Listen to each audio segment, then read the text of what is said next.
Vamos passar a palavra ao autor. Muito boa noite a todos. Estou muito grato pela presença, pela vossa presença aqui. E tenho que agradecer aqui ao João Ferreira a disponibilidade que mostrou para a apresentação deste livro.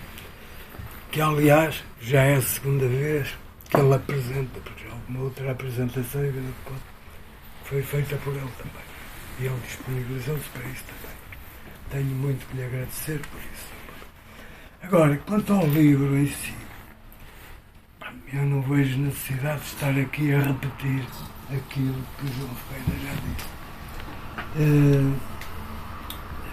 Acima de tudo, eu acho que um livro desses pode ser motivo para uma boa discussão entre as pessoas sobre as questões que são abordadas nele. E essa foi uma das razões porque eu escrevi, exatamente, porque achei que o debate sobre estas questões está muito pouco generalizado e que é importante tê-lo em conta. Eu comecei a interessar-me por este assunto, a maior parte das questões que aqui levanta, logo na altura em que estava a decorrer a chamada perestroika na União Soviética. Ao contrário do que aconteceu com muita gente, uns estavam muito otimistas porque aquilo ia ter sucesso, outros não estavam. Eu procurei logo numa série de artigos de jornal ir acompanhando ao longo da perestroika, ir avaliando que medidas é que poderiam ser de sentido positivo ou negativo, conforme eventualmente viessem a ser tomadas. E isso serviu de base. Logo que eu escrevi, depois outro livro, falava o Rui Pinto há um bocadinho, que era Mas a História Não Acaba Aqui. Esse escrevi já mesmo quando estava quase a desmoronar-se a União Soviética, o socialismo mesmo nos outros países da Europa do Leste. Nessa altura, o que se notava é que muitos intelectuais e homens até que se consideravam de esquerda, e sabe-se até que isso teve consequências, começaram a demarcar-se, começaram a interpretar aquilo que se tinha passado nessas sociedades como se tivessem sido erros históricos. O socialismo já não teria qualquer hipótese, estava morto e enterrado. Começaram a demarcar-se, começaram a tomar posições que já não eram socialistas, nem em favor do socialismo. E a minha preocupação, logo nessa primeira fase, foi sempre a demonstrar o que é que aquilo, em que é que aquelas falhanças eram uma mera consequência de políticas mal conduzidas ou eram consequências do facto de serem revoluções que foram as primeiras que se fizeram com aquele objetivo de construir o socialismo. E para isto eu dava exemplos e torno a referi-los aqui neste livro. É que há revoluções e revoluções. As revoluções, como nós sabemos, algumas, por exemplo, estamos num país de sistema capitalista. Há tantas, os movimentos de tendência fascista ou autoritária, no modo geral, resolvem tomar o poder. Bom, num tipo de revoluções, de revolução deste género, em que o sistema económico permanece intocável, o que se altera é apenas a parte superestrutural de uma sociedade, Bom, nessas situações, o programa revolucionário não precisa de ser grande e pode ser executado em muito pouco tempo. É mudar uma Constituição, é acabar com a democracia e por aí fora. Isso tudo se faz por decreto e muito rapidamente. Mas outra coisa são revoluções quando se quer passar de uma fase histórica com um determinado sistema económico, como foi, por exemplo, o caso do feudalismo, quando apareceram as primeiras revoluções burguesas. Aconteceu-lhes praticamente a mesma coisa que aconteceram aos países socialistas que fizeram as primeiras revoluções. Ou seja, num caso, em situações destas, o que é preciso alterar não é só a superestrutura política e jurídica e por aí fora. É preciso alterar todo o sistema económico. E um sistema económico não se consegue alterar em 2 anos, nem em 3, nem em 10, nem em 20, nem em 50 às vezes.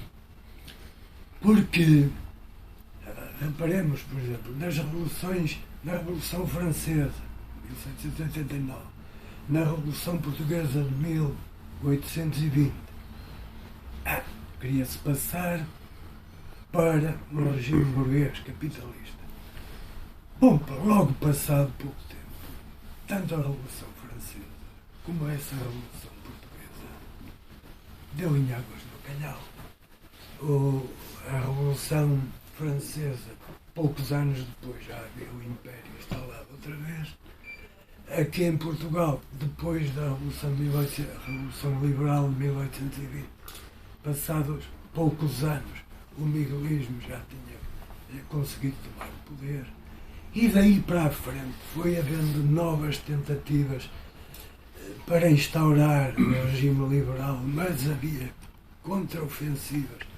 O século XIX foi por ali fora, sempre a avançar-se e a recuar, Porque o que é que era preciso verdadeiramente para que o feudalismo que vigorava anterior como sistema económico passasse para um regime burguês capitalista? Era preciso um processo de industrialização enorme que exigia acumulação de capital, etc. Porque o que é que havia em 1820 que já se poderia considerar, digamos, uns resquícios, uns ensaios de industrialização? Havia a construção naval, havia a construção civil, havia mesmo no domínio das estradas e tudo isso, de uma rede de estradas, tudo isso. Bom, mas isso não era nada se compararmos isso com o que foi sendo o capitalismo, com a quantidade de vezes que já multiplicou a sua capacidade de produção. Isto não era nada, eram coisas muito incipientes.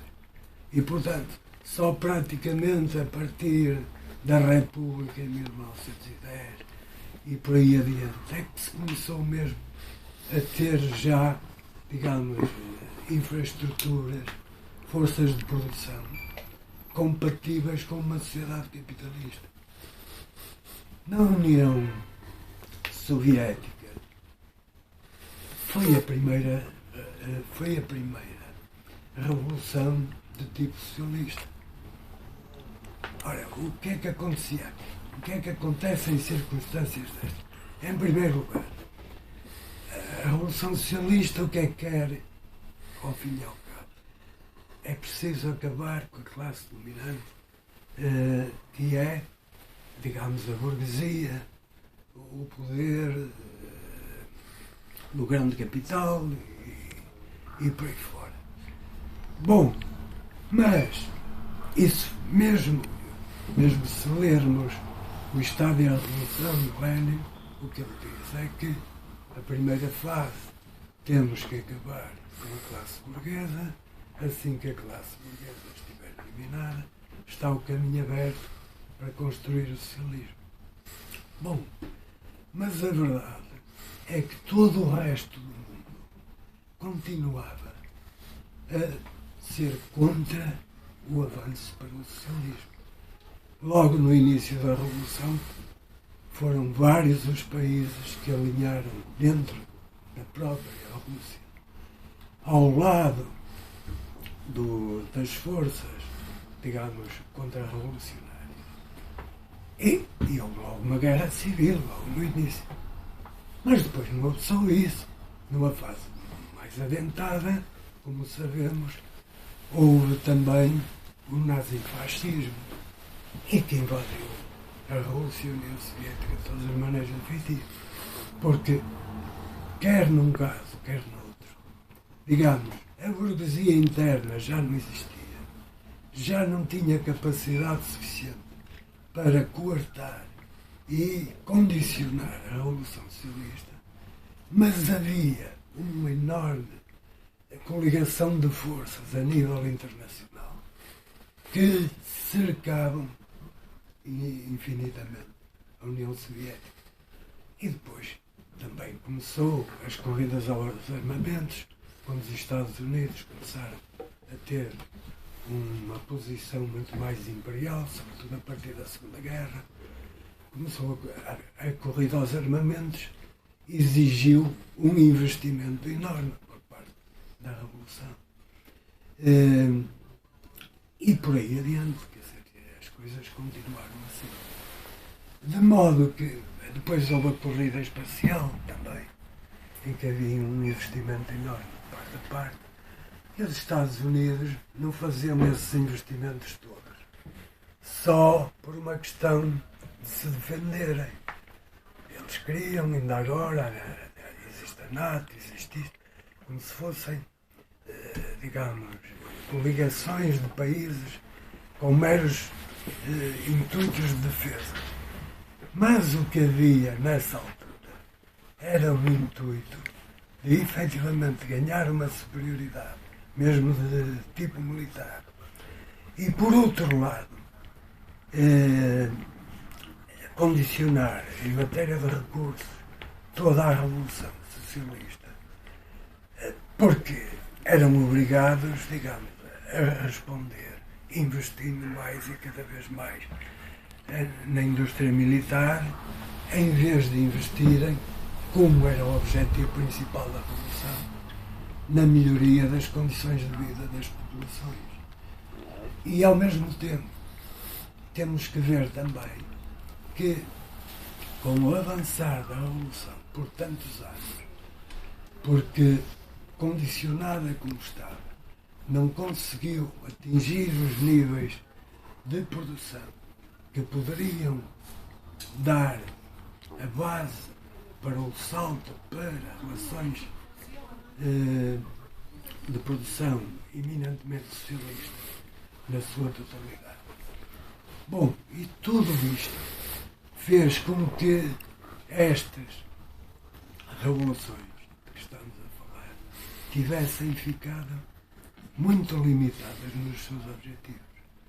E isso é evidente que, se, quando foi feita a Revolução na União Soviética, tivessem sido feitas revoluções noutros países capitalistas, dos mais, e houve tentativas disso, logo nos anos seguintes, de 18, 19, na Baviera, na Hungria e noutros países, se a União Soviética não estivesse sozinha, logo nessa altura, ter-se-ia aguentado muito melhor, teria criado um bloco como existiu depois o Pacto de Varsóvia, mais tarde, que podia, de algum modo, acautelar e ajudar a que não ficasse tão condicionada, mesmo do ponto de vista militar. As coisas teriam sido absolutamente diferentes. Agora, o capitalismo, por outro lado, a União Soviética foi constituída quando o próprio capitalismo era ainda muito incipiente. E, portanto, o esforço que tinha que fazer até atingir um nível de forças produtivas suficiente e com uma dimensão tal que lhe permitisse avançar no plano económico muito mais aceleradamente. Bom, se acontecesse isso, as coisas seriam certamente bem diferentes. Bom, mas como digo, estas foram as razões que desde a altura em que estava a decorrer a perestroika, eu comecei a dedicar muito a estas questões que agora, mais desenvolvidamente, trato aqui neste livro. Quanto ao que ele trata, já fui aqui dito. Pela minha parte, quem quer que queira levantar quaisquer questões, disponha, estou aqui para falar sobre isso. E aguardo a vossa. Muito obrigado.